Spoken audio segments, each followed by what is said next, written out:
जितनी चीजों को समझा, अब हम लास्ट पे एक चार्ट बनाएंगे और अब हम जो है वो उस चार्ट को सिर्फ याद करेंगे और वही हमारी जो है वो असाइनमेंट होगी कि हमने उसको जो है वो समझ के आना है।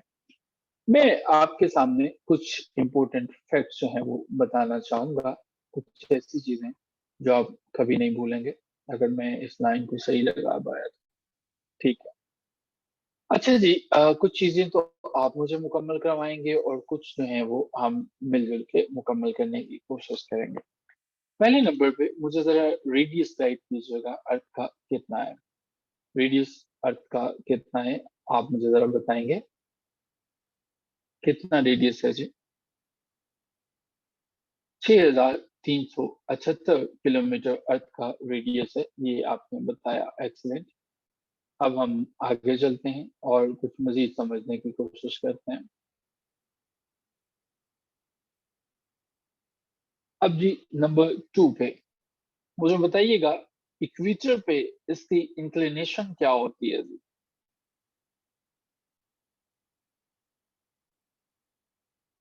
इक्वेटर पे इंक्लिनेशन जो है वो क्या होती है?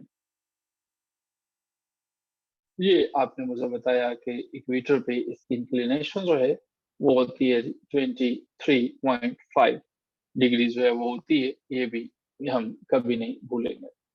अच्छा जी, नंबर 3 पे मुझे बताइएगा कि अर्थ का मास कितना होता है? मास अर्थ का कितना होता है जी? ये आपने देखा कि 5.97 मल्टीप्लाई हम करेंगे इससे 10 की पावर 24 किलोग्राम जो है वो ये होता है, ये भी हम कभी नहीं भूलेंगे, ये भी हमें याद रहेगा। अच्छा जी, यहाँ तक हमने कुछ फैक्ट्स को याद रखने की कोशिश की, समझने की कोशिश की। अब हम यहाँ से आगे मूव ऑन करते हैं। देखिए नंबर 4 पे अर्थ की एवरेज डेंसिटी को आपने समझना है। एवरेज डेंसिटी, ये क्वेश्चंस काफी दफा आए हैं, तो ये क्वेश्चंस बगैर किसी तमहीद के आपको याद रखने हैं। एवरेज डेंसिटी अर्थ की होती है 5.52 ग्राम पर cm3। ये आप जो है वो कभी नहीं भूलेंगे कि अर्थ की एवरेज डेंसिटी ये होती है। अच्छा मुझे बताइएगा, अर्थ का रोटेशनल पीरियड कितना है? ये आपने पहले भी पढ़ा है। अर्थ का रोटेशनल पीरियड, अर्थ का रोटेशनल पीरियड क्या है, कहाँ से कहाँ तक होता है, ये आप मुझे बताएंगे? कितना होता है जी?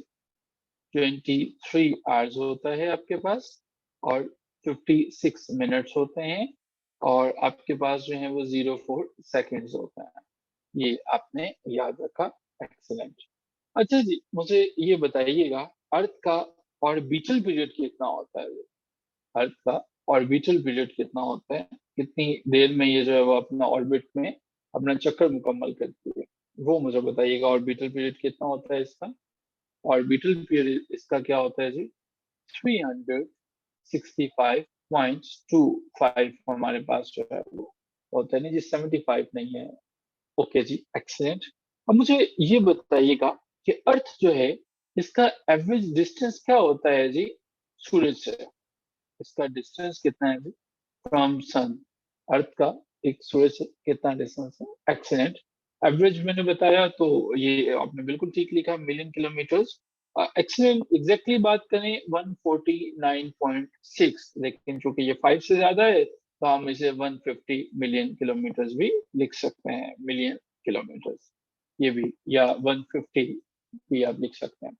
अच्छा जी, अब मैं 8वें नंबर पे ये जानना चाहूंगा कि मुझे बताइएगा कि अर्थ की एज कितनी है? ये भी मैंने आपसे रिक्वेस्ट की थी कि अर्थ एज कितनी है जी? अर्थ की एज, लेट्स सी किस किस को याद है कि अर्थ की एज कितनी है। ये क्वेश्चन भी काफी दफा आ जाता है। अर्थ की एज जो है बड़ा आसान है। कितनी देर पहले बिग बैंग हुआ था जी? याद है? 4.5 बिलियन ईयर्स अगो। सॉरी, कितनी देर पहले हमारे पास जो है वो सूरज और ये सारी चीजें बनी थे? बिग बैंग तो डेफिनेटली बहुत पहले हुआ था। अच्छा जी, अब हमारे पास कुछ और क्वेश्चन जो पास्ट पेपर्स का हिस्सा रह चुके हैं, अब हम उनकी तरफ आ जाएंगे। मुझे ये बताइएगा कि अर्थ का हाईएस्ट पॉइंट क्या है? किसी को पता है कि अर्थ का हाईएस्ट पॉइंट क्या है? हाईएस्ट पॉइंट अर्थ का पता है किसी को? नहीं पता होगा, ठीक है। किसी को पता है सबसे बुलंद तरीन पहाड़ी कौन सी है दुनिया में? बुलंद तरीन चोटी कौन सी है? ये तो पता होगा ना, वो कौन सी है? अब याद आ जाएगा सबको। Mount Everest. तो अर्थ का सबसे हाईएस्ट पॉइंट वही हुआ ना। किसी को पता है उसकी लंबाई कितनी है, माउंट एवरेस्ट की? K2 नासिराबाद जो है पाकिस्तान की तरफ लेके आ रही है चीजें जो है वो। उसकी लंबाई कितनी है? बचपन में पढ़ा करते थे, आप अब भूल गए हैं। 88, 48 मीटर जो है वो। आगे चलते हैं। अच्छा जी, मुझे बताइएगा कि अर्थ जो है, हमने ये तो देखा कि रोटेशन जो है वो 23 घंटों में और 56 मिनट और 4 सेकंड में मुकम्मल करते हैं, लेकिन उसकी स्पीड क्या होती है? इंटरनेट की स्पीड हो तो आप कभी ना भूलें, लेकिन अर्थ की रोटेशनल स्पीड क्या होती है? तो ये बताइए, अर्थ क्या होती है? कभी ना भूलिएगा, 1670 किलोमीटर फी घंटा की रफ्तार से अर्थ जो है वो रोटेट करती है। याद रहेगा, कभी ना भूलिएगा। अब मुझे ये बताइएगा कि अर्थ की रेवोल्यूशन स्पीड क्या होती है? रेवोल्यूशन स्पीड याद है किसी को? अर्थ की रेवोल्यूशन स्पीड क्या होती है? अर्थ की रेवोल्यूशन स्पीड होती है 1,07,200 किलोमीटर फी घंटा। इसकी रेवोल्यूशन स्पीड होती है। इतनी स्पीड से आप सब मूव कर रहे हैं इस अर्थ के अंदर जो होता है, ठीक है। अच्छा जी, कुछ और बेसिक से क्वेश्चंस अर्थ के बारे में, क्योंकि अर्थ के ऊपर हमारा यही लेक्चर है, उसके बाद लेक्चर नहीं होगा। अर्थ के क्रस्ट के अंदर एलिमेंट्स क्या पाए जाते हैं? एलिमेंट्स इन क्रस्ट, अभी मैंने बताया। अर्थ के क्रस्ट के अंदर जो है वो कौन कौन से एलिमेंट्स पाए जाते हैं? क्रस्ट में आपने कौन कौन से एलिमेंट्स देखे हैं? अभी मैंने बताए हैं। कौन कौन से एलिमेंट्स हैं जो कि अर्थ के क्रस्ट के अंदर पाए जाते हैं, जरा वो मुझे बताइएगा। हाँ, एग्जैक्टली exactly. अब जो दो एलिमेंट्स हैं, यस, एल्यूमिनियम सिलिकेट्स भी पाए जाते हैं, लेकिन किसकी क्या मिकदार है वो मैं अभी बता रहा हूँ। देखो, ऑक्सीजन पाई जाती है, O2 जिसको आप लिखते हो, इसकी मिकदार जो होती है वो होती है 46.6%, ठीक है। 46.6% ऑक्सीजन की मिकदार होती है, कभी नहीं भूलोगे। और सिलिकॉन की जो हमने देखा, सिलिकॉन की मिकदार होती है 27.7 जो है वो परसेंट, ये इसकी मिकदार होती है। इसको आप क्या करोगे? नहीं भूलोगे कभी भी। ओके जी, यहाँ तक तो चीजें क्लियर हैं। अच्छा, कोई ऐसा जीनियस है जिसको ये सारा चार्ट याद हो गया हो अभी के अभी? Is there anyone who can claim कि मुझे ये सारा याद हो गया, सारी चीजें जो भी बताई हैं? मुझसे पूछा जाए तो मैं इसको बता सकता हूँ। Just let's see how many genius are there जो अभी क्लेम कर सकते हैं कि जो टेबल है ये मुझे सारा पता चल गया, याद हो गया। ये कोई भी नहीं है ऐसा। No, I am not. Kiran Zishan नहीं है। बिल्कुल ठीक है। वो किसी ने पूछा ना कि एक हजूम से किसी ने पूछा कि भाई, अ, आप में से कौन कौन है जो अपनी बीवी से नहीं डरता, अपनी बेगम से नहीं डरता? तो सारे के सारे बंदे जो है ना, वो बिल्कुल खामोश है। एक बंदा आगे आ गया, उन्होंने बड़ी क्लैपिंग की, उन्होंने कहा यार ये देखो, ये होता है ब्रेव आदमी जो बेगम से नहीं डरता, और तालियां बजाई। उसे पूछा गया कि आप बेगम से नहीं डरते हैं? उसने कहा नहीं, मुझे ऊंचा सुनाई देता है, मुझे सुना नहीं आपने कहा क्या, तो मैं सुनने के लिए पास आ गया हूँ। तो किरण शान साहब ने नो आई एम नॉट लिख के ये बताया हमें कि वो जो है उन्होंने, वो उन्हें कम से कम याद हुआ। वैसे ये आसान है, इतना मुश्किल नहीं है। आगे चलते हैं जी, नंबर 13 पे जो है वो देखिएगा। अर्थ के अंदर जो लार्जेस्ट कंपाउंड है ना, लार्जेस्ट कंपाउंड जो पाया जाता है हमारे क्रस्ट के अंदर जो है, इसको कभी नहीं भूलोगे। आ, वो हमारे पास होता है जी, एनी गेस करें जरा, कौन सा लार्जेस्ट कंपाउंड होगा जो हमारे क्रस्ट के अंदर पाया जाता है?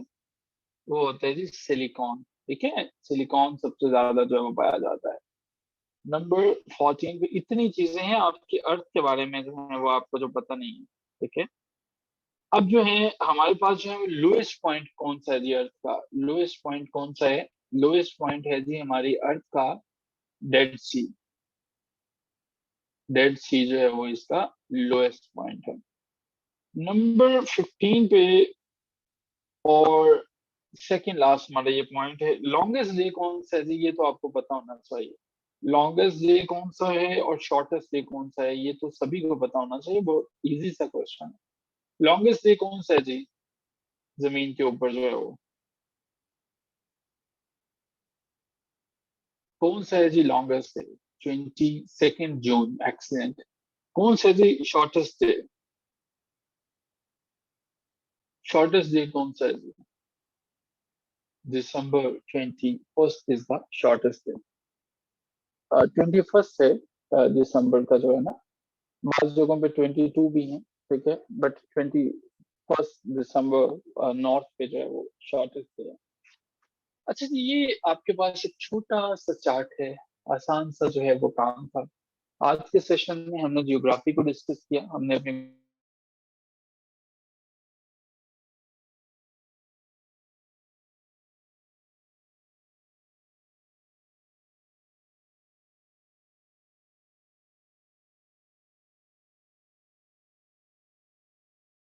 Social outer core inner core में हमने ये समझने की कोशिश की कि अर्थ का जो क्रस्ट होता है वो आउटर मोस्ट एरिया होता है।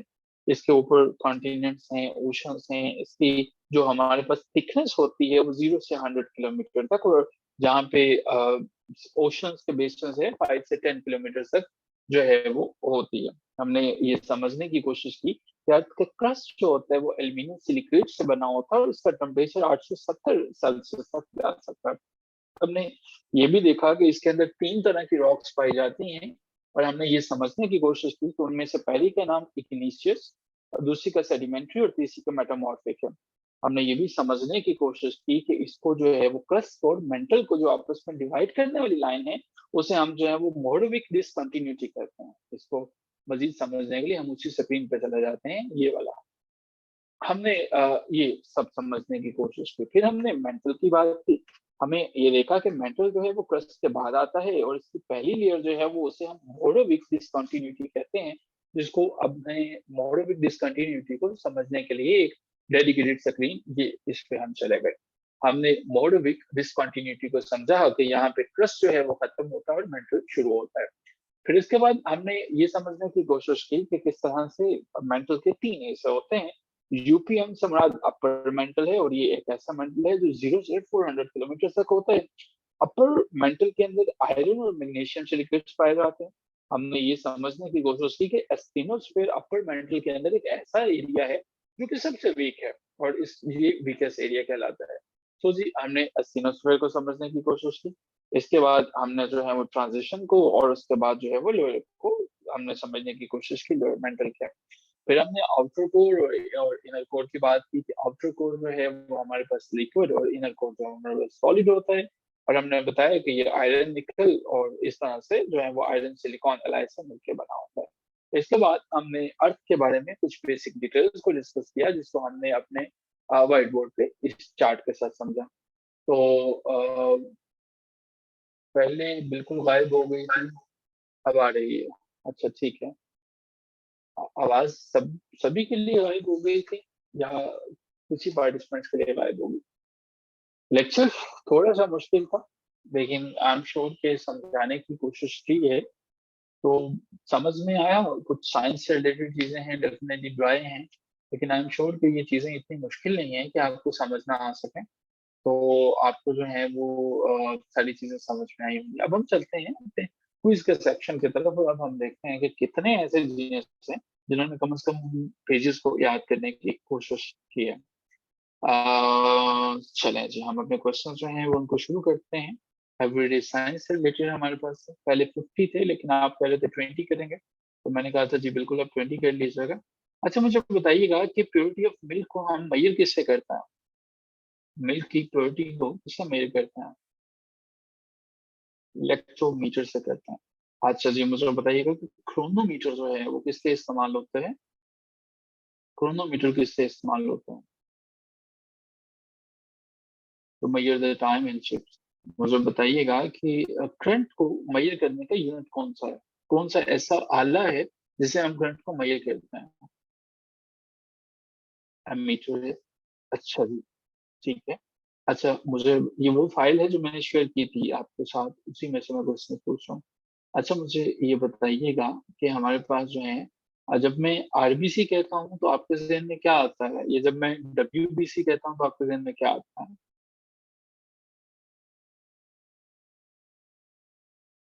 Red blood cells and white blood cells.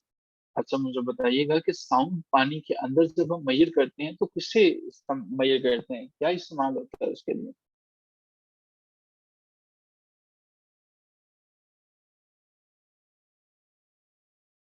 Excellent मुझे बताइए ये जी बिल्कुल जो है वो हमारे पास जो है वो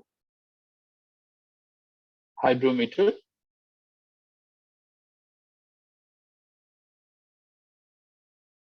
हुँ, हाइड्रोफोन इस्तेमाल होता है, हाइड्रोफोनिक मीटर भी आप इसे कह सकते हैं। एक्सीलेंट। अच्छा मुझे बताइएगा कि गैस को मेज़र करने के लिए कौन-सा हमारे पास इंस्ट्रूमेंट इस्तेमाल होता है?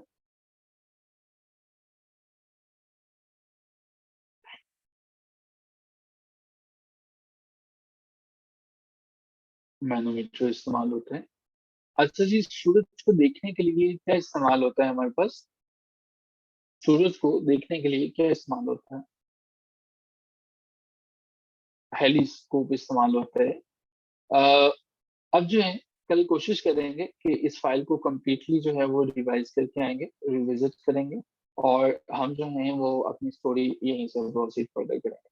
सो विद दिस नोट कि आपने आज के सेशन को बिल्कुल जो है वो समझने की कोशिश की। सारी की सारी चीज़ें आपको समझ में आई और कुछ भी ऐसा नहीं था जो आपके लिए मुश्किल या इम्पॉसिबल हो। अ, चलिए मरियम अब मैं बिल्कुल समझ सकता हूँ कि पेजेज़ थोड़े ज़्यादा हैं। एंड वाला एक पेज छोड़ दीजिएगा, वो आप ना कीजिएगा। एंड वाला एक पेज छोड़ दें, बाकी आप बंद लोग खोल कर दें। Okay, okay. चलिए 2 पेज छोड़ दें, मुश्किल डेफ़िनेटली ज़्यादा है। आजकल आपको छुट्टियाँ हैं, तो नहीं, नहीं वो हाफ़ उसके ऊपर लिखा हुआ है। आप लोगों की छुट्टियाँ हैं और आप लोग जो हैं वो मेरा ख़्याल है घरों में बोर हो रहे होंगे, तो आपको तो सारी की सारी चीज़ें जो है वो याद करनी पड़ेगी। अच्छा जी हमारे पास ना फ़ाइल में जो है चलें आसान कर लेते हैं और आसान कर देते हैं। इसमें हमारे पास ना आप ऐसा कर लीजिएगा कि ये जो फ़ाइल है इसमें हमारे पास पेज है जी just let me check it 40 50 pages हैं फिज़िकल प्रॉपर्टी से ऊपर तक और काइंडली ये सबको बता दीजिएगा कि बार-बार ना पूछें, जो लाइन खत्म होती है कॉमनली यूज्ड इन रेफ्रिजरेटर ये लाइन सर्च कर लीजिएगा इसमें ना, ये फिज़िकल प्रॉपर्टी से ऊपर तक जो है इसको प्रिपेयर करेंगे और ये आखिरी लाइन जो है वो है जी कॉमनली यूज्ड इन रेफ्रिजरेटर ठीक है जी? तो डब्ल्यूपीएस के अंदर ना वो पेजेज़ दिखा रहा होता है आपको कि कौन-सा वाला पेज है।